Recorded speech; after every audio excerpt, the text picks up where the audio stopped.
ஹல்லேலூயா. இன்று அதிகாலையில் நாம் பரிசுத்தரின் வார்த்தையை நாம் தியானிக்க இருக்கிறோம். இந்த நாளிலே கூட யோசுவாவின் புத்தகம் 3வது அதிகாரம் 5வது வசனம். யோசுவா ஜனங்களை நோக்கி, உங்களை பரிசுத்தம் பண்ணிக் கொள்ளுங்கள், நாளைக்கு கர்த்தர் உங்கள் நடுவிலே அற்புதங்களை செய்வார். ஆம் தேவஜனமே, கர்த்தர் இந்த நாளிலே நம் நடுவிலே அற்புதங்களை செய்கிறேன் என்று சொல்லி வாக்கு கொடுக்கிறார். ஆம், ஆண்டவர் அதிசயங்களின் தேவன். நம் நடுவிலே அவர் அற்புதங்களை செய்கிற தேவன்.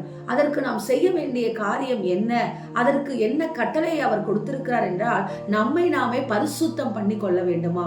ஆம், ரோமர் 12வது அதிகாரம் 1-2 வசனங்களிலே அவர் சொன்ன வார்த்தையின் பிரகாரமாக இந்த பிரபஞ்சத்திற்கு, இந்த உலகத்திற்கு ஒத்த வேஷம் நாம் தரிக்காதபடிக்கு தேவனுடைய சித்தம் என்ன என்பதை உணர்ந்து அறிந்து நீங்களும் நானும் ஓடுகிறவர்களாக இருக்க வேண்டும். ஆம் தேவஜனமே, கர்த்தர் நம் நடுவிலே அற்புதங்களை செய்ய வேண்டுமானால் சிந்தனையை, பேச்சு, நம்முடைய கிரியைகளை, நம்முடைய நடக்கைகள் எல்லாவற்றையும் நாம் சுத்திகரிப்பு செய்கிறவர்களாய் இருக்க வேண்டும். நாம் சுத்திகரிக்கும் பொழுது, நம்மை நாமே சுத்திகரிக்கும் பொழுது கர்த்தர் நம் நடுவிலே அற்புதங்களை செய்கிற தேவனாய் இருக்கிறார். இல்லை என்றால் அவர் அற்புதங்களை செய்ய முடியாது. நமக்கும் அவருக்கும் இடையே நம்முடைய பாவங்கள் இருந்தால் கர்த்தர் நம் நடுவிலே அற்புதங்களை செய்ய முடியாது. தேவஜனமே, இந்த நாளிலே உங்களை கர்த்தருடைய சமூகத்திலே ஒப்புக்கொடுங்கள். ஒரு பெரிய அற்புதத்தை எதிர்பார்த்து இந்த மாதத்திலே காத்திருக்கிறீர்களா? அவர் நிச்சயம் செய்வார். அதற்கு நீங்கள் செய்ய வேண்டிய காரியம், உங்களை பரிசுத்தம் பண்ணிக் கொள்ளுங்கள்.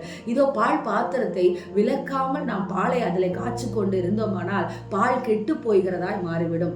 அதே சமயம் அந்த பால் பாத்திரத்தை சுத்தமாக கழுவி அதில் பாலை நாம் வார்க்கும் பொழுது பால் என்ன செய்கிறது? நன்றாக இருக்கிறது. அதே போலதான் அற்புதங்கள் கர்த்தர் உங்கள் வாழ்க்கையிலே செய்ய வேண்டுமானால் நீங்கள் உங்களை பரிசுத்தம் பண்ணி கொள்ள வேண்டும். தீட்டுள்ள அருவருப்புமான காரியங்களை விட்டு விலகும் பொழுது அற்புதங்களின் முழு பலனை நீங்கள் பெற்றுக் கொள்வீர்கள். இந்த நாளிலே கர்த்தர் அற்புதங்களை செய்வார். ஆமென். ஸ்தோத்திரம். எங்களை நேசிக்கிற எங்கள் நல்ல தகப்பனே, இந்த நாளிலே கேட்ட வார்த்தையின் பிரகாரமாக நீர் எங்கள் நடுவிலே அற்புதங்களை செய்கிற தேவன் என்று சொல்லி இந்த நாளை நாங்கள் தொடங்குகிறோம். அப்பா, எங்களை சுத்திகரித்துக் கொள்ள, எங்களை பரிசுத்தம் பண்ணிக்கொள்ள எங்களுக்கு கிருபை கொடுங்க.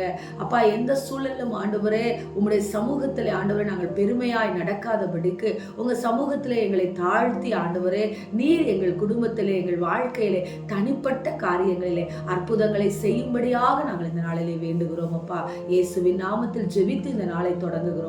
நல்ல பிதாவே, ஆமென். Praise the Lord. ஹல்லேலூயா.